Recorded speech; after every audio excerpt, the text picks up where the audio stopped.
മനുഷ്യരാശിയുടെ ആത്മീയ യാത്രയെ പ്രകാശിപ്പിച്ച ശാശ്വത ദീപമാണ് ഹൈന്ദവധർമ്മം. കാലത്തിന്റെ അതിരുകൾ കടന്ന് അനന്തതയിലേക്ക് നീണ്ടു നിൽക്കുന്ന ഒരു ജീവിത ദർശനം. മതത്തിന്റെ പേരിൽ വിഭജിക്കാത്ത, മറിച്ച് എല്ലാ മനുഷ്യരെയും ഏകത്വത്തിലേക്ക് നയിക്കുന്ന സത്യസന്ധമായ മാർഗം തന്നെയാണ്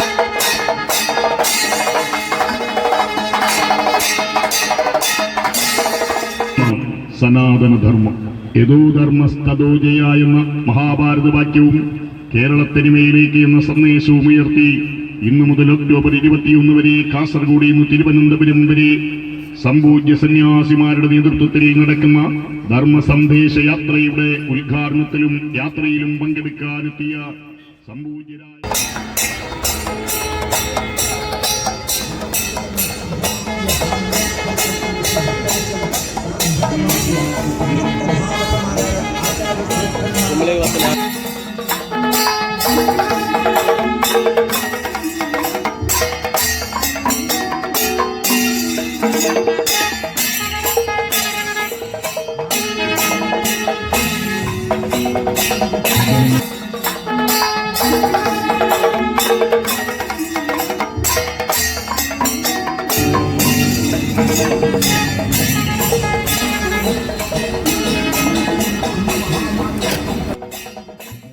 കടമ ശാശ്വതമായി തെളിഞ്ഞു നിൽക്കുന്ന ഒരു ജീവിത ദർശനം. ഹൈന്ദവധർമ്മം ഒരു മതം മാത്രമല്ല, അതൊരു ജീവിത രീതിയാണ്. നന്മ, സത്യം, കരുണ, സഹിഷ്ണുത, സഹജീവി സ്നേഹം എന്നിവയിലൂടെ മനുഷ്യരെ ദൈവസാക്ഷാത്കാരത്തിലേക്ക് നയിക്കുന്ന ശാശ്വത മാർഗം. എന്നാൽ കാലത്തിന്റെ ആസുരതയാൽ ധർമ്മബോധം നഷ്ടപ്പെട്ടവരായി ഹൈന്ദവ സമൂഹം മാറിക്കൊണ്ടിരിക്കുന്ന ദയനീയാവസ്ഥയ്ക്കാണ് നാം സാക്ഷ്യം വഹിച്ചുകൊണ്ടിരിക്കുന്നത്. ഈ മൂല്യച്യൂതിക്കെതിരെ യഥാർത്ഥ ഹൈന്ദവധർമ്മം ഉയർത്തിപ്പിടിക്കാൻ സമൂഹത്തോട് ആവശ്യപ്പെട്ടുകൊണ്ട് പൂജനീയ സന്യാസിമാരാൽ നയിക്കപ്പെടുന്ന ധർമ്മസന്ദേശ യാത്ര ഇന്നു മുതൽ ഒക്ടോബർ 21 വരെ നമ്മുടെ ഈ കാസർഗോഡിന്റെ മണ്ണിലും തിരുവനന്തപുരത്തേക്ക് നടക്കുകയാണ്. ധർമ്മസന്ദേശ യാത്രയുടെ ഉദ്ഘാടനത്തിലും യാത്രയിലും പങ്കെടുക്കുന്നതിനായെത്തിയ സംപൂജ്യരായ സ്വാമിമാരെയും സ്വീകരിച്ചുകൊണ്ടുള്ള ഘോഷയാത്ര ഇതാ മുത്തുക്കുടകളുടെയും വാദ്യഘോഷങ്ങളുടെയും അജുംബലിയോട് ഈ വഴിത്താരെ ഭക്തിസാന്ദ്രതയിലാഴ്ത്തി കടന്നു വരികയാണ്.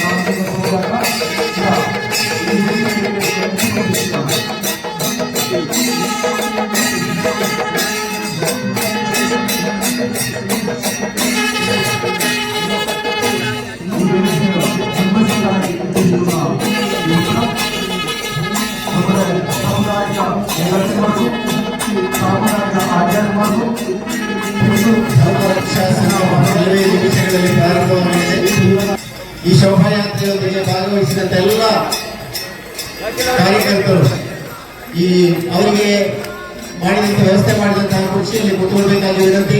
ಎದುರಿನ ಸೀಟುಗಳು ವಿಐಪಿಗಳು ಮತ್ತು ಸನ್ಯಾಸಿ ವರಿಯರಿಗೆ ರಿಸರ್ವ್ ಮಾಡಿದೆಯಾ ಆ ಸೀಟುಗಳನ್ನು ಬಿಟ್ಟುಕೊಡಬೇಕಾಗಿ ವಿನಂತಿ. ಉಳಿದಂತ ಎಲ್ಲ ಕಾರ್ಯಕರ್ತರು ನಮ್ಮ ಬಂಧುಗಳು ಸಂಪೂರ್ಣವಾದ